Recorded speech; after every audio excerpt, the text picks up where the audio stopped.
All right, good afternoon to everyone, and thank you for joining us for part three of this webinar series around proactive strategies for managing aggressive student behavior at the system level.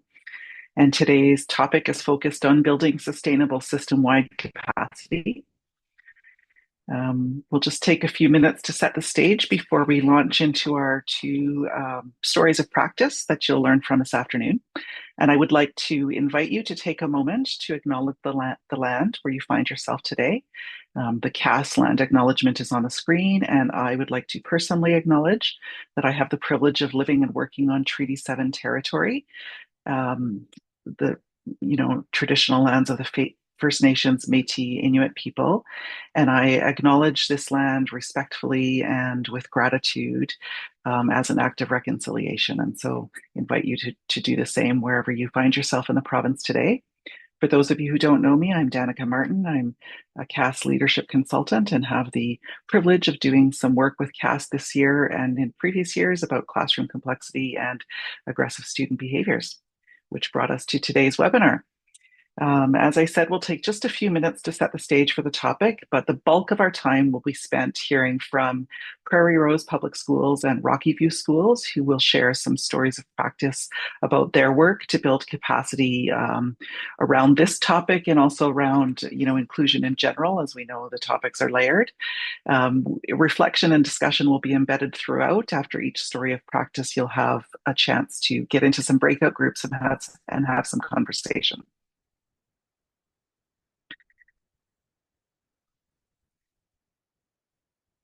The webinar series as a whole addresses a screen. You are eligible for 1.5 credits through the CASS CEP program, and so you are able to log your participation in this webinar into your accreditation profile. As I said, this is the third in a series of webinars. If you've registered for other webinars or if you've registered for this one, you will receive follow-up emails with slide decks and recordings once those are available and published. Additionally, learning guides will be prepared for each of these webinars and posted on the CASS website under resources, and that will be emailed to you as well and advertised in CASS Connects. Those learning guides serve as independent study and reflection tools that CASS members can follow up on with their teams, or if members weren't able to attend, they can leverage those learning guides to still engage in the learning from today. The webinar series as a whole has the following outcomes that are on the screen. I'm not going to take time to read through those. They're there for you to have a look at. And certainly today's session is really focused on proactive behavior supports into, embedding those into your planning and your organizational culture, and really how the work of system education leaders can build capacity throughout their system in this area. And so we hope that today you will be able to hear some proactive strategies and system level strategies and take some time to connect with those and integrate them into your own context and your own practice. It's timely to mention a report I'm sure you're all familiar with that was published a couple of days/weeks ago. The final report to the Aggression and Complexity in Schools Action Team is out. And I just wanted to take her in that report under their strategic framework and short and long-term recommendations and actions. These are the 5 broad strokes, overarching areas that they've developed recommendations and actions under. And I just want to highlight that, today's webinar would be an example of, thinking about professional learning and capacity building in your systems. And so a good connection there. And also, I know that one of our stories of practice will highlight a bit of a community of practice model in a school authority. And so I did just want to draw your attention to resources that CASS has developed to support twofold, to support CASS members who are participating in communities of practice, but also the guide that has been developed is intended, to help support you as system leaders if you want to take the community of practice model and implement it within your school authorities around a certain topic. So I just highlight that website. The link is there, and you'll receive that in the slide deck when I send that out afterwards. And on that note, the stage is set for our stories of practice, and I'm going to turn it over to Lisa Lindsay from Prairie Rose Public Schools. Hi, thanks, Danica. Good afternoon, everybody. If you look out my window right now, I'm in southeastern Alberta. You can see behind me, we have way more snow than we typically have for this time of year. So it's definitely feeling like winter down here, although we had some rain yesterday. So that always makes things interesting. Um, I'm happy to share, a little bit about something new that we're trying this year in Prairie Rose. So a little bit about our school division. We've got a large geographical area, about 29,000 square kilometers in southeast Alberta. We border Saskatchewan to the east, United States to the south, and we're basically a donut-shaped school division that surrounds the city of Medicine Hat. Uh, we serve mostly a rural population. We have 18 public schools, 18, actually 19 Hutterite colony schools now. We've just had one separate and become two. We've just taken on two schools in Calgary, which has increased our population by a third. So we're sitting at about just over 6,000 students. Actually, we've got Cooley Collegiate, which is a partnership with Medicine Hat Public Schools, a neighboring school division, and the college. And we also have South Alberta High School, which is online learning, predominantly serving athletes across the province who have a hard time being in-person learning. So that's a little bit about our school division. Last year, after a year of some significant challenges with what we've termed complex behaviors, we identified a problem of practice that we have in our school division. And we noticed that there was an increase in dysregulated students in our general education settings. We heard that staff are feeling very ill-equipped to work with this level of dysregulation. And there was a feeling that there seemed to be a lack of access to supports and services. And so once we were able to identify with our colleagues what those three themes were in our problem of practice, we talked about our why for a community of practice. Sorry, Danica, I'm clicking, but it seems to be delayed. There we go. So our community of practice, this is our why for what we're doing this year. We want to have a deeper understanding of behavior and how it impacts our most complex students. We want to learn new strategies that will support these students. And if nothing else, develop a support system that we can access throughout the year as the adults who are supporting these students. So predominantly our teachers, our educational assistants, and our school-based administrators that are working with these students. We really tried to be thoughtful about aligning with our strategic plan. So Prairie Rose has a new strategic plan just started this fall. And one of our priorities is to kindle hearts by prioritizing well-being, belonging, and service. And as we dug a little deeper into that, we decided to be really intentional about focusing on a locus of control within our schools and helping our colleagues to really think intentionally about how we can cultivate positive childhood experiences rather than just focusing on the adverse childhood experiences, which left many of us feeling really helpless. So we've taken a deep dive into Christina Bethel's work, and it's really exciting. It's fairly new, and we're just asking our teachers to cultivate PCEs for our students in this classroom.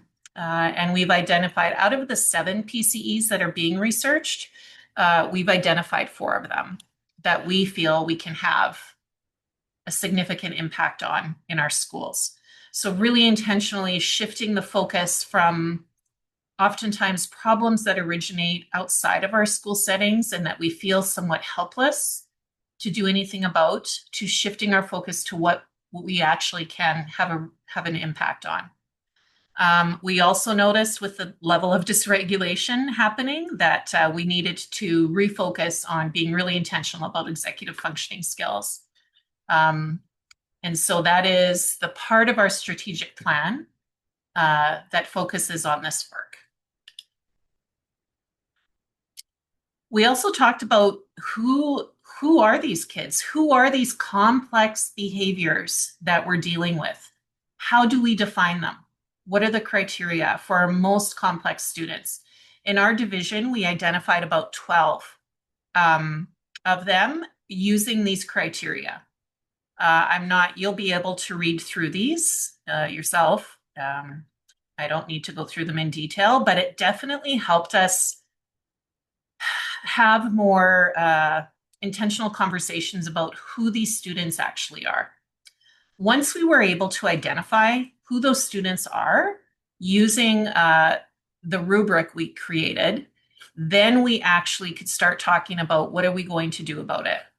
And if you read through some of these criteria, these students are everywhere. The biggest part of the conversation was in relation to the ED Act and the impact the complex behaviors we're having on the learning environment of other students and the welcoming, safe, caring, and respectful learning environments. And safety was the key word. We heard loud and clear from parents, teachers, students who were really frightened by some of these complex behaviors and, a pattern of aggressive outbursts in our classrooms and in our schools.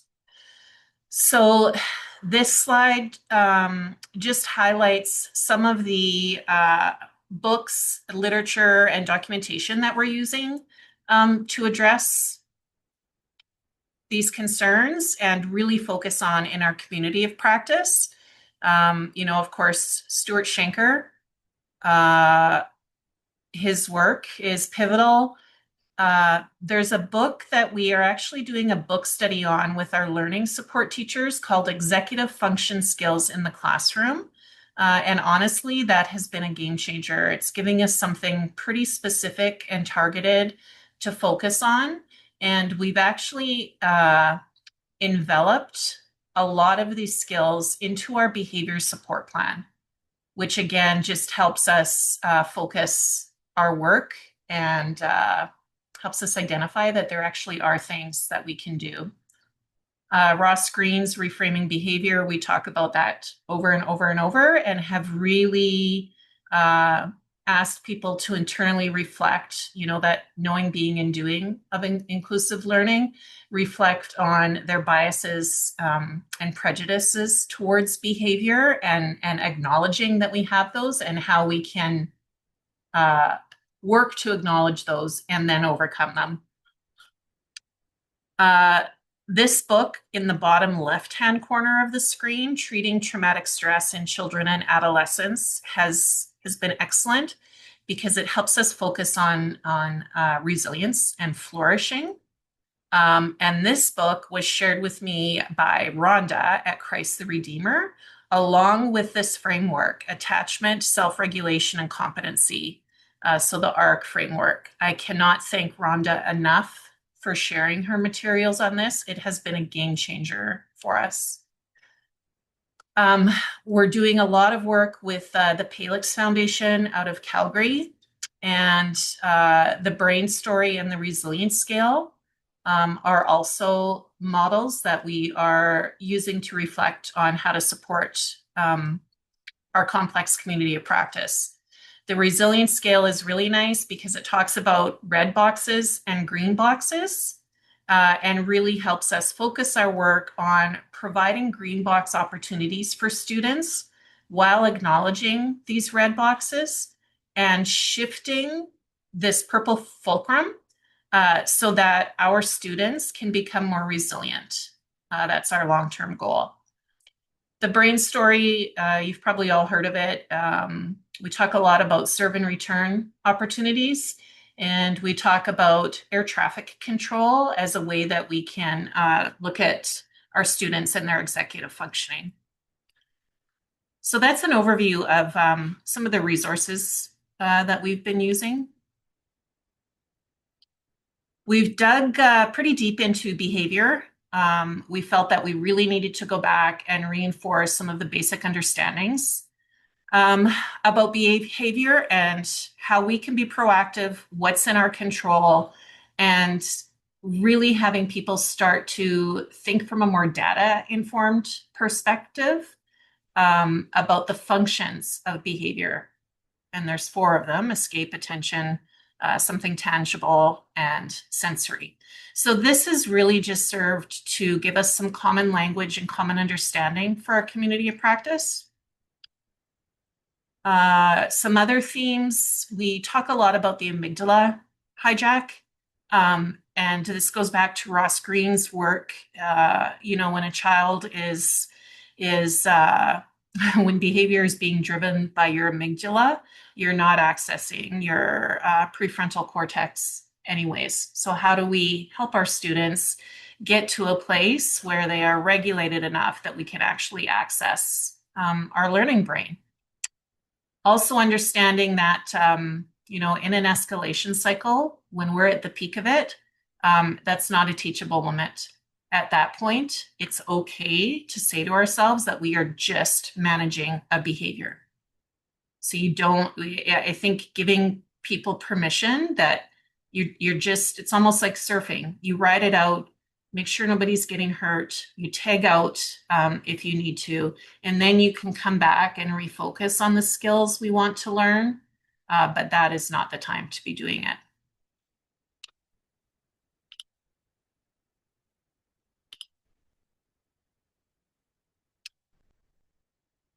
This has been really exciting work for us, just acknowledging this idea of not just trauma. We tend to be hearing a lot of that word.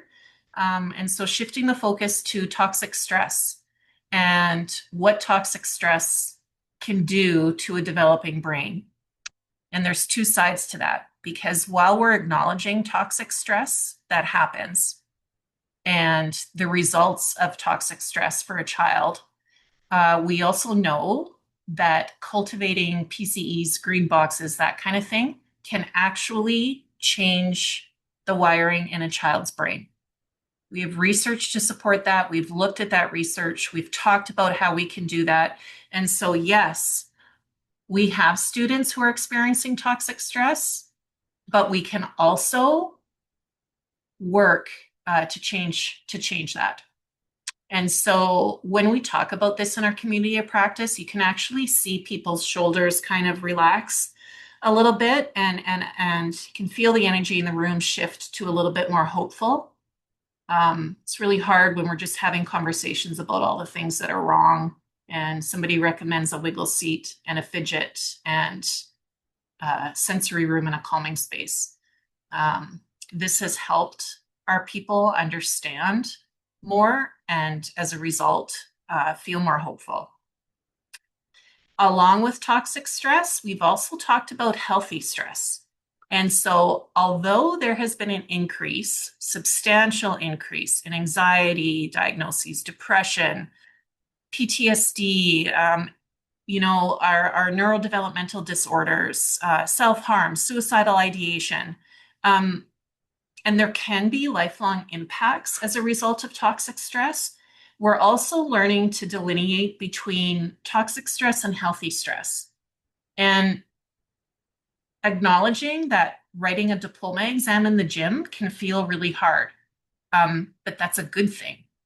And so you can write in the gym. Maybe you don't need a reader and a scribe and isolation. Some kids do, but not all of our kids. And so really trying to think intentionally about exposing our children in our schools to some healthy stress, teaching them about that and helping them walk through it so they do realize they can do challenging things and come out as a more resilient human being.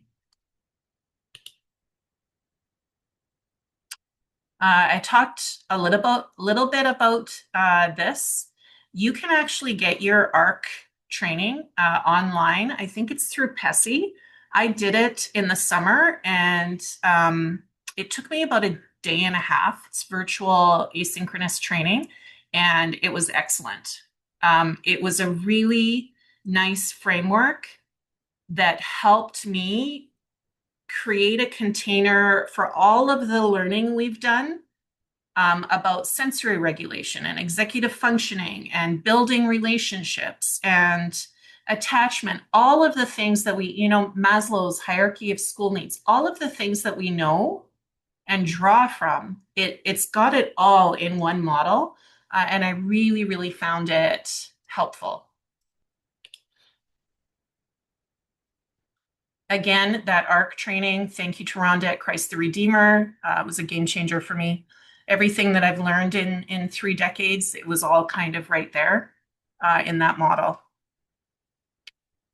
So the other thing that we've done, along with our complex community of practice, is we decided to change our behavior support plans, which previously were honestly a compliance document and not particularly meaningful to life in the school environment and the classroom community. And so one part that we've changed in our behavior support plans is this. Staff working with the student will be aware of and committed to using positive behavior support strategies. Staff will work with the student on a skill development plan, which is right in the BSP, and it has drop-down boxes where they can identify. We've again focused that on mostly on executive functioning skills to help us maintain a safe learning environment and make positive behavioral changes. One of the things we did in our BSP that seems to be helpful for people is talked about. So we've taken the resilience scale from the Palix Foundation and embedded it right in our behavior support plan. This section is never shared with anybody outside of the child's team. It doesn't get shared with the parent unless the school is feeling like it's in a really supportive, collaborative way. But the very first thing our school-based teams look at is what are the green box protective factors that we know this child has. And along with that, what are their red box factors? And so this helps us create a conversation about immediate things that we can implement that will support this child. Or things that we need to do in order to intervene so that we can create more, positive behaviors. This one right here has a role or purpose. I've noticed as we're going through reading behavior support plans, this one has been pretty popular because for those students who, can't be successful for a 40-minute class period or a morning in a grade 5 classroom, all of a sudden they're delivering snacks or they're welcoming kids off the bus or they're, what was another one I saw? One school's created a coffee cart and this child goes around taking orders and then delivers coffee right before recess to the teachers. So I feel like it has opened up more options for supporting our most complex students. The other one that has really seemed to garner a lot of good conversations is this one, presence of one or more caring adults, because they actually name in the BSP who those are. And if they don't have one or two, which is actually one of the positive childhood experiences that has been researched, if you have at least 2 healthy, caring adults in your life, you're less likely to experience lifelong impacts of adverse childhood experiences. So this one has helped us also have some really great conversations.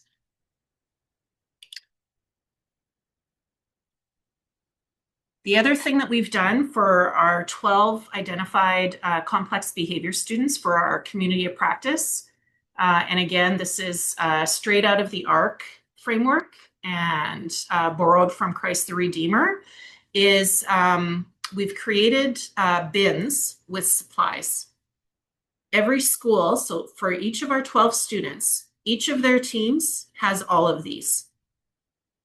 And it costs about $1,000 per kit. So I begged and pleaded with our CFO, and he obliged me. It was probably just to get me out of his office. And he said, give it a try. We'll try it with these 12 students and see if it works. This crash pad, and I can send a link to Danica that has links to where we've purchased all of these. This little crash pad, people can't talk enough about it, and how wonderful it is. The what's the other one on here? This one. It's like this little wooden disc. You can actually buy these on Amazon, and they try to balance on it, but they've been playing these little games. Stand on one foot. Who can stand on one foot the longest? Who can balance the longest? Let's have a contest. Let's try again tomorrow. And we bought each one of these adults, a book by Jody Carrington, Kids These Days, just for them to read as a gift to acknowledge the hard work that they're doing. So, feel like I've talked for too long. Yep, my time's almost up. Okay, so what we're doing next, you'll see on here, this says October 9th. If you recall, we were in the middle of job action October 9th. We had our initial complex community of practice on August 27th. Our goal was to come back together one more time in person throughout the year. This didn't happen, so we just had our second community of practice day yesterday. And I said this to Danica when we were chatting earlier today.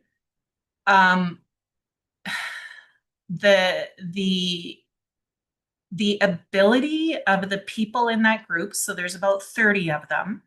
We just spent maybe half an hour talking about successes and challenges.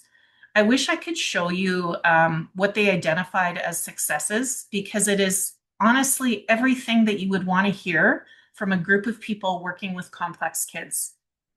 Now, there's many, many challenges. We are still experiencing physical aggression. We have kids who are being suspended because they are unsafe in their schools. But we are tracking these incidences. Knowing that we've missed 3 weeks of learning this year, our incidents have decreased significantly for these students. And so I would like to think we can attribute that to a group of people who are just feeling a little more supported and hopeful, and that they have a community of practice where they can share their successes and challenges and ask questions. Yesterday, we also did a case study, and it was also really, really good learning and basis for conversation. Some of the feedback from yesterday was, I wish we could have one of these every week. I always leave feeling a little bit better and a little bit lighter. That was the word that was used.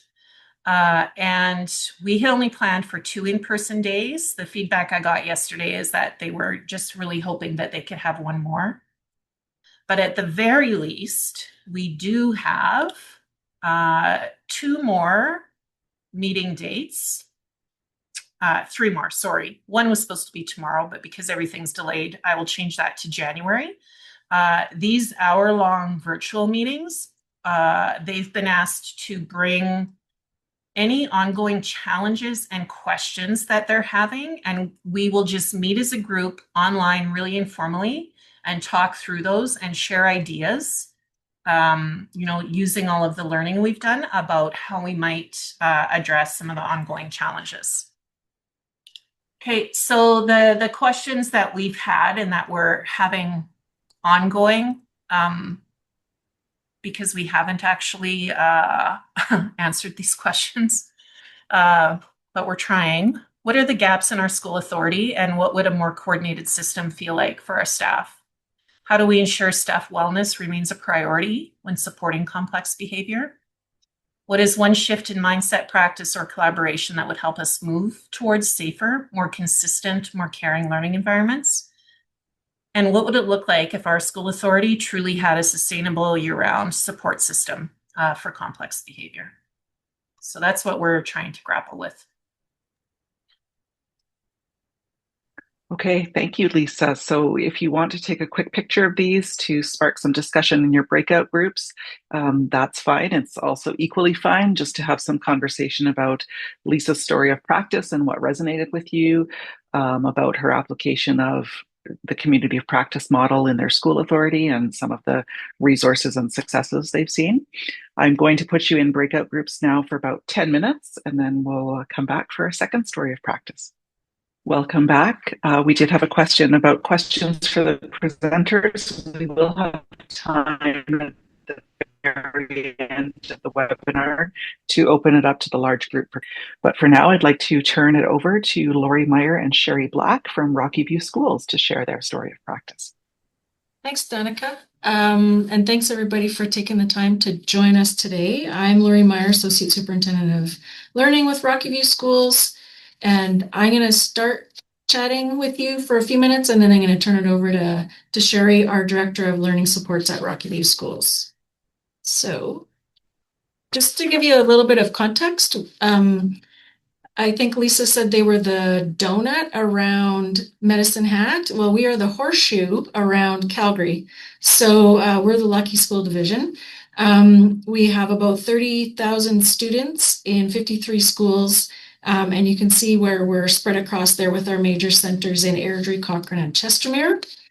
And a couple of things that we've certainly noticed, I'm guessing that everybody else has as well, is the growth of students who have English as an additional language over the last few years, and the number of students who are arriving with complex and challenging needs. Those are not like the same pieces, but I think it's just worth mentioning that those are things that Rocky View has certainly been impacted with over the last few years. Everything we do is shaped around our division education plan. We are currently in year 3 of a 4-year plan. And so when you think about proactive strategies for dealing with students with complex needs, you might think, oh, well, that just fits in the purple at the bottom there, the creating inclusive, engaging, healthy learning opportunities for all students, but actually it crosses over every domain of the work that we do.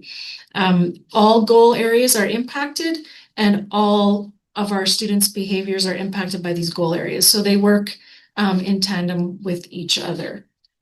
So that's just a quick introduction of who Rocky View Schools is, and I'll turn it over to Sherry. Thank you. Hi, everyone. I'm just going to pick it up and not introduce myself too much more. When we look at context, process, and learning support service delivery, so that's our learning support team divisionally and from a system macro to micro and back and forth what that looks like. I picked this quote because it was something that Kevin Cameron had done some teaching and learning with us a couple weeks ago, and it hit home for us, is that we always say context is everything. And then what is the process that we use, or what might be some processes that are missing, or are the processes, the systems and structures we have in place meeting the need as we walk through this? And that we can't always look straight at the child or the student, but also back up, are we creating the circumstances for staff to be able to respond in a meaningful way, and then providing the supports that they need, and also in a timely way to meet that. Some of the key pieces around that foundation of context is we do a lot of work with our teams around bias, position, and how that might enter into their approaches. And if not, being able to recognize those within themselves and manage that. We also talk about and talk with teachers and our staff that we actually, as human beings with kids, are the number one strategy in working with kids, and that sometimes programs are not the answer, but the humans and the relationships, context, and the way we respond matters. That kids don't have to earn their way into trauma-informed practice, that we strive to set the system, the structures, and the processes up to be trauma-informed. So it's not something we do in addition to, or in certain circumstances, the system. We strive to design that system to be trauma-informed. And we look at behavior and responses to behavior as teaching, practicing, reinforcing, and repeating through pedagogical approaches where we can, because we're teachers and we know that that works when we're teaching content. So not something I have to do. I don't have to be the psychologist, the social work, and all things to kids, but how do we bring that back to pedagogy and context and process? When we think about the supports and how we create those systems, we look at the systemic framework and try to layer that and be consistent from the system out. So if we start in the classroom with the classroom teacher and the child as the heart of all that we do, and we come through that as a layered, multi-tiered system of supports and services to support the whole child, recognizing academics and success, what does behavior look like, and how do we provide coaching and instruction for our staff and for our kids to meet those needs in a fluid way. So we would see, hopefully, we're striving for this, like this is the North Star, that in a classroom, we have some frameworks that we would want to see in every school if we walked in. So we'd expect that a classroom with a teacher with support potentially would have a multi-tiered system of support within their classroom for teaching academics and responding to behavior, that we would see a multi-tiered system of supports and services at the school level that is school-wide with those frameworks. And we'll drill into that a little bit deeper as we go on. And then the divisional multi-tiered system of supports and services as a response. And we try to see those layered and fluid. We had a meeting this morning where we really needed to hone in from a divisional learning support team. We want to model the system structures, consistency, and fidelity over time that we want to see at the school level and at the classroom level. So it's not different. What does multi-tiered system of supports and services look like divisionally from the school and the classroom? We should see a through line there. And we're working on it, and we are definitely seeing those pieces. So when we drill into that just a little bit deeper and we look at the divisional learning support service delivery framework, which is a multi-tiered system of supports and services, we talk about foundationally and universally, what are the strong foundations for optimal learning from the classroom to the learning support team that supports the classroom to the admin school-wide supports of their team, and then how does the divisional team wrap around that internal school-based team, and then what are the ways in which we pull in outside supports and services and community partners into that. And then we walk folks through that service delivery framework, which is a continuum. And we want to be really clear that we scaffold and tier supports and services. We don't scaffold or tier kids.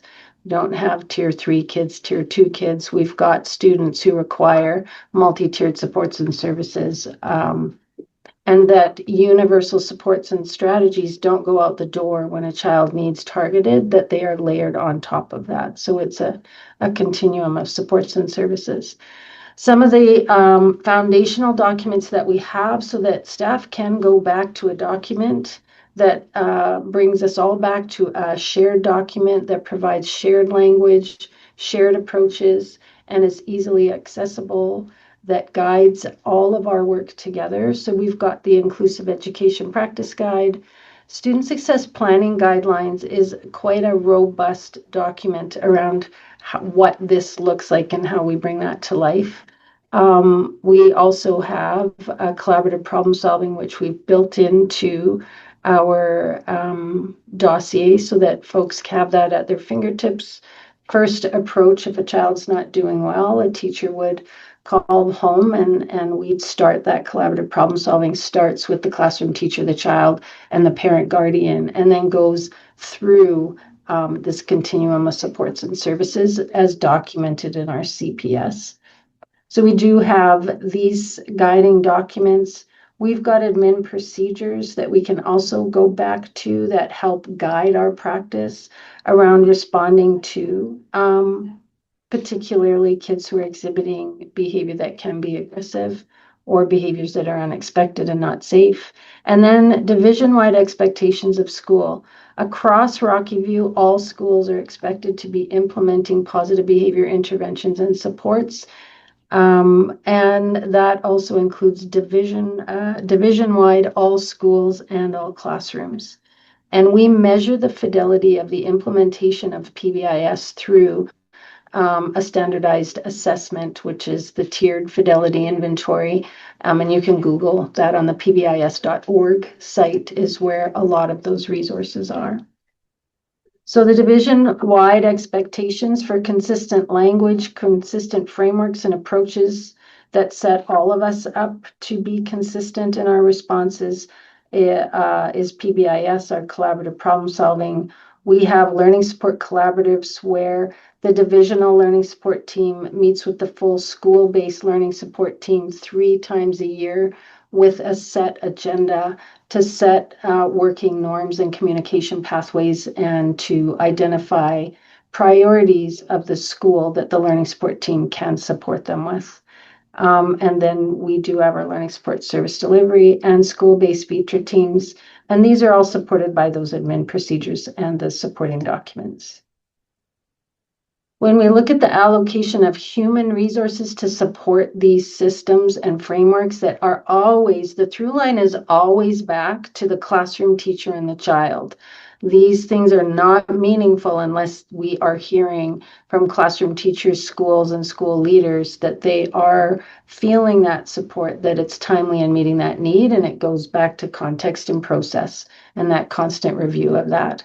So currently, every school has an identified school-based learning support team. That's that first natural support for a classroom teacher, child, and family is a learning support team that's got an identified minimum of 1 FTE learning support teacher, and that FTE goes out depending on school population and the staffing allocations.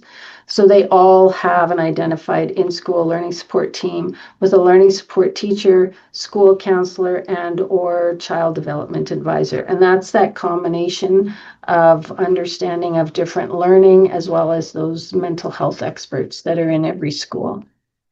Wrapped around that is the divisional multidisciplinary learning support team.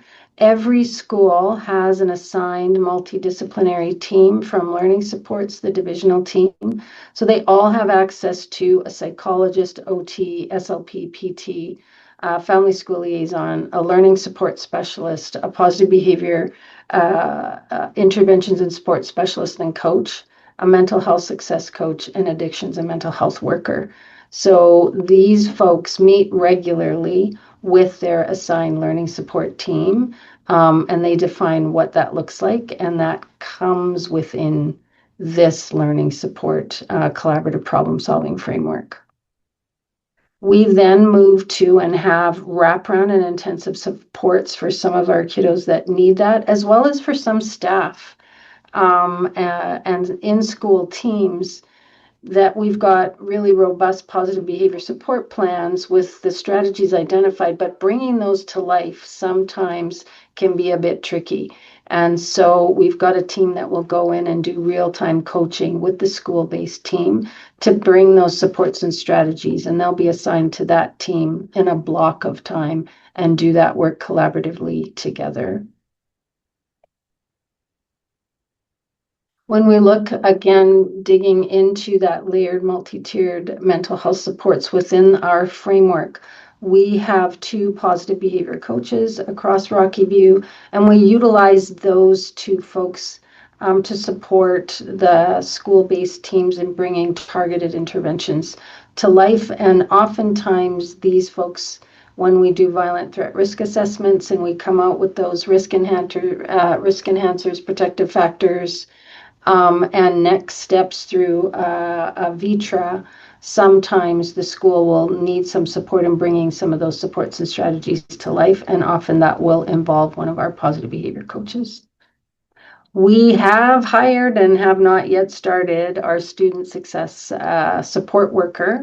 So that's going to be a primary prevention piece. We did this a couple years ago with great success, but it was a one-time only funding. We tried it, it was great, and then we couldn't sustain that. So we've got to a point where we can sustain that. So that's a student success worker that will be trained in First Act Next, which is really a targeted intervention for primary prevention for our littlest of kids in K1-2, where school's just really hard. And so it's a one-to-one support working with classroom teacher, the classroom, the child, and the family.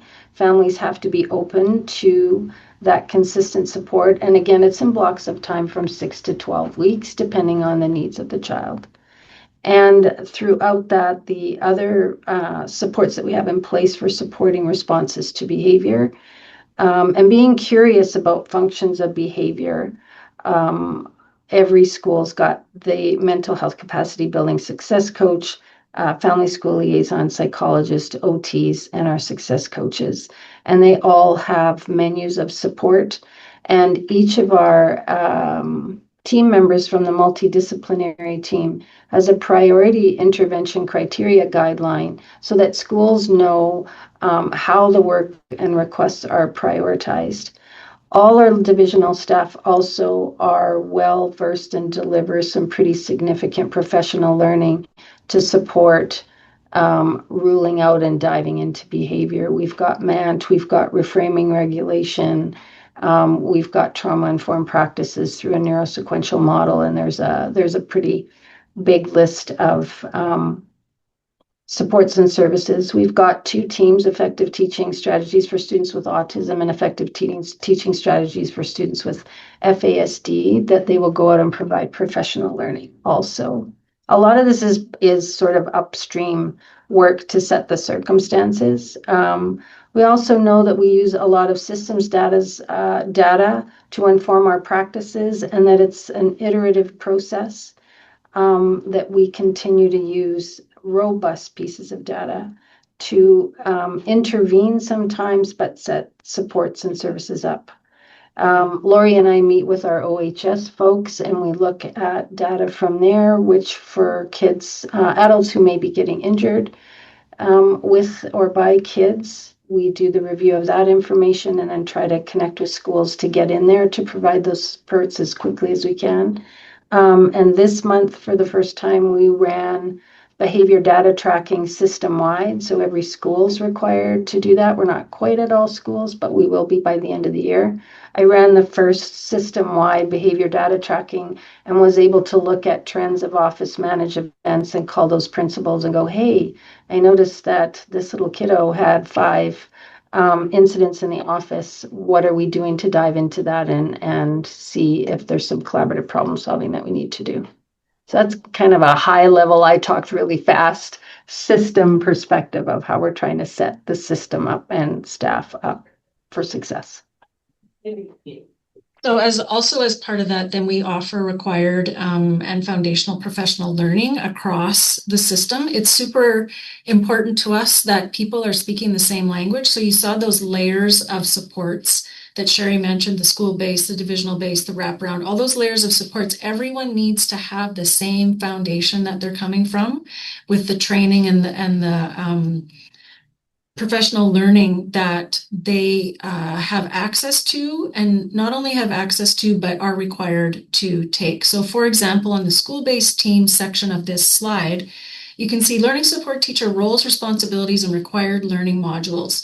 So I don't know about other folks, but we have certainly had a challenge of finding enough qualified learning support teachers to take on these roles. We developed our own internal sort of training program. People indicate an interest in becoming a learning support teacher, and Sherry and her team set up a beautiful evening where they invited people in the evening who were interested, and they walked through different pieces of what the job looks like. And then at the end, it's like, so are you still interested? Because if you are, then over the first couple of years, you are required to take specific modules that will support you in your role as a learning support teacher. And we are also working through a similar system with our learning assistants.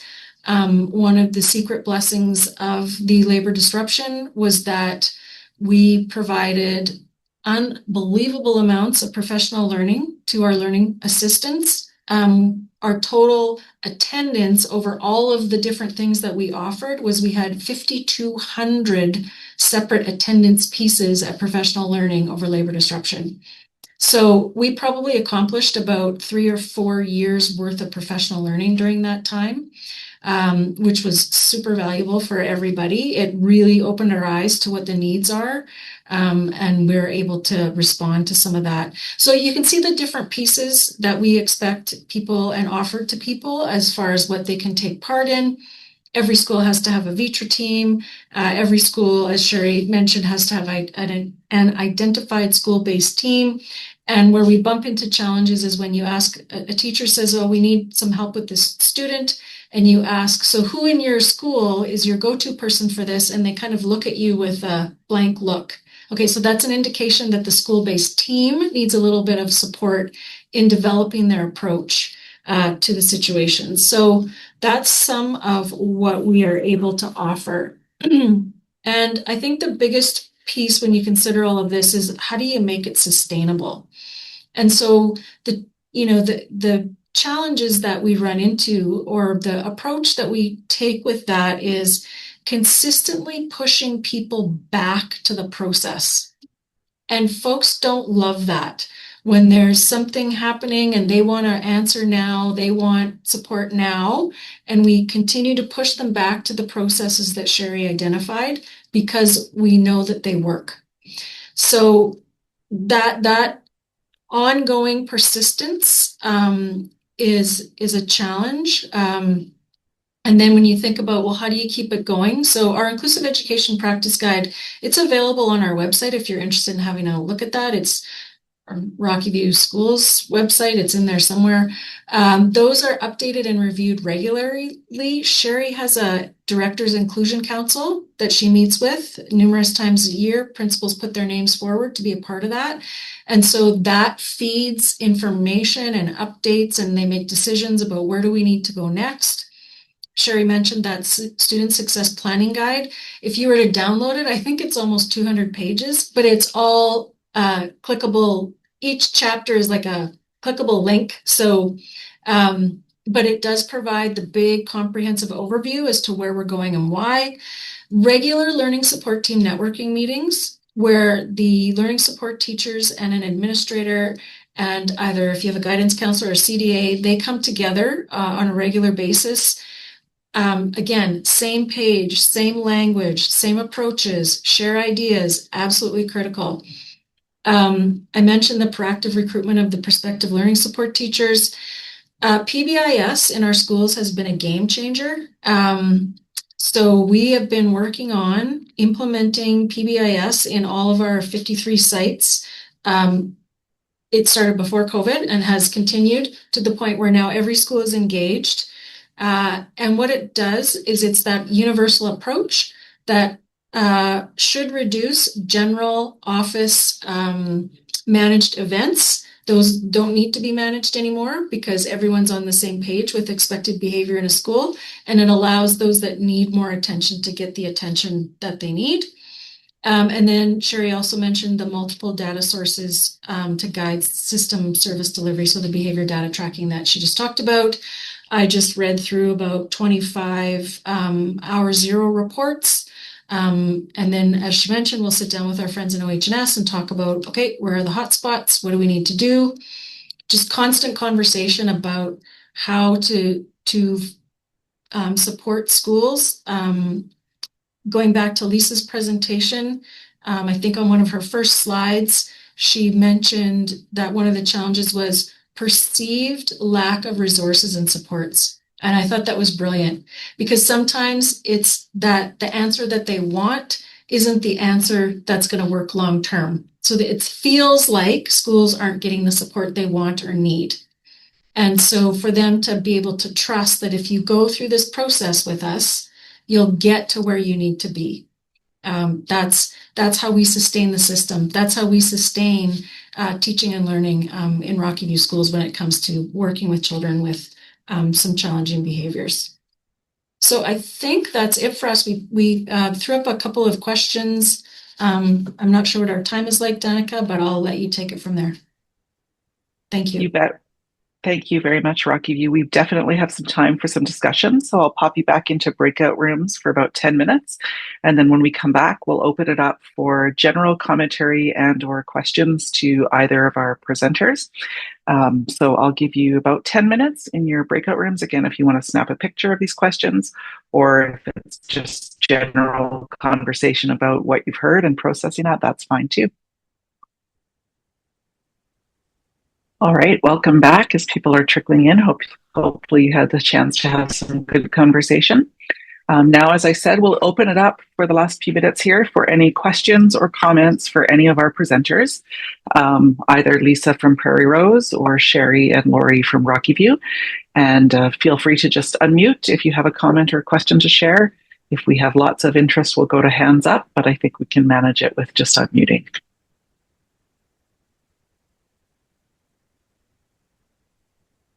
Danica, one of the things we've talked about at length, and it was mentioned somewhere in one of the presentations, was how do we provide services to students on a year-round, because they don't only have these challenges between September and June. So what can we do to maintain the progress that's made, and so we don't have to keep going back and starting from 2 or 3 steps back and then moving? In the meantime, who knows what's happened to these kiddos as well? That's a great question, and I'll open it up to the presenters and really anyone in the room who'd like to comment on any strategies for, avoiding that summer lag or maintaining those supports and services for kids beyond the scope of the school year.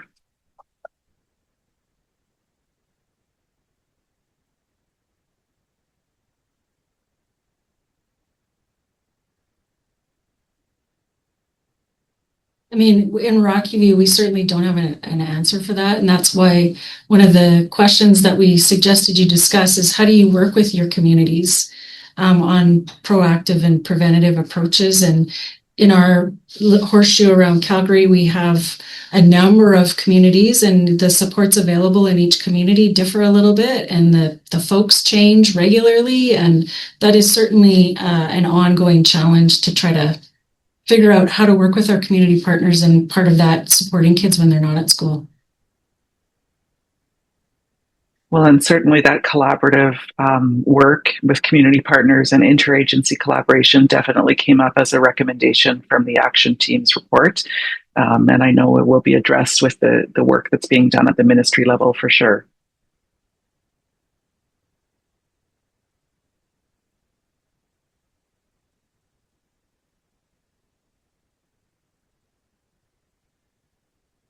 Are there any other questions or comments?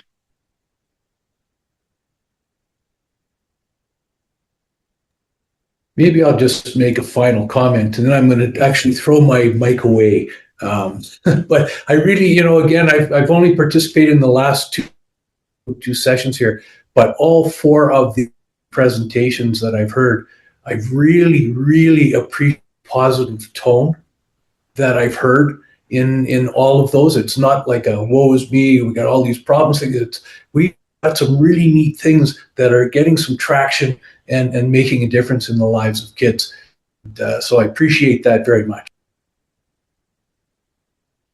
Thank you for sharing that, Brian. Yeah, that's certainly the hope. And I know in my conversations with people who do this work, as hard and as draining as this work can be, everybody in this room and everybody who's engaged in this work, gets it and does it for, a good reason. And that's typically about the students in our classrooms, right? And in our schools. Okay, one last call for any questions or comments. Can I throw a comment out? Just when we're looking at this has been, I would say, a 7-year-long journey, and we can show growth. So even when our schools and our school leaders might not feel that we've grown or moved the needle forward, they have done it significantly, and I would say it's because we have remained consistent in those approaches while continuing to check on the evidence and research that it still supports that. But there hasn't been a swing to anything new. PBIS, it's taken 7 years to get all schools doing it with fidelity and using behavior data tracking, collaborative problem solving. They become part of Rocky View culture for the most part, most of that. We can measure that, but if you ask schools, they don't recognize their own successes. So I think that's an area for growth here, and it's certainly something I think a lot about because they're doing a lot of hard work and there's been a lot of movement and growth, and it's still hard. Mhm. Well, and as you were talking, Sherry, I was thinking about Lori and Lisa's comments about perceived supports or the perception of support. And I know, when I was at Wolf Creek, it was the same thing. Support, in a classroom, in their mind, they have something in mind. Often it's an additional human in their classroom, or human resources is the support that they want. And as we know, we can't always give that, and support comes in a variety of forms. So, that's important to remember, and maybe to be part of communication from every level of the system, so that we end up with that shared understanding that support looks very different from context to context, and as it should, right? And it's definitely not always just another person. It's not just about another person. And I know I'm preaching to the choir, but Danica, can I add a comment to that? mm-hmm. So over the past 3 years, our EA allocation budget has increased by $800,000 to $900,000. We're actually in a deficit right now, and it's because there was such a cry for more EA support for our increasing needs in our buildings. And so over the past 3 years, there has been substantial supports provided.